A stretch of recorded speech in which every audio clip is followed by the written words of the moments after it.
Meanwhile, Donald Trump has used the NATO summit in Turkey as a platform to issue renewed threats to remove US troops from Europe and criticise the alliance. Europe correspondent Ben Downey is in Ankara.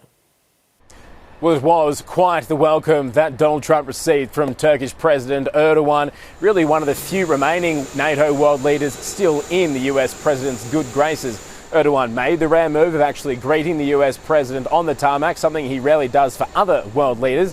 Then the pair made the journey to the presidential palace for a grand ceremony that involved a flyover of multiple jets. Finally, they were joined by the world leaders of the other 30 NATO member nations at dinner. That no doubt involved some difficult and potentially awkward conversations because Donald Trump wasted no time here or in Ankara actually attacking the NATO alliance for failing to support the US in its war in Iran. Donald Trump also threatened to remove US troops from Europe because NATO won't allow him to take ownership over Greenland. And finally, as ever, the US president professes he can play peacemaker between Vladimir Putin and Volodymyr Zelensky.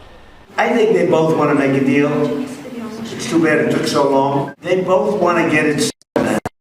More than that, that's all I do in my life is deals. I know deals.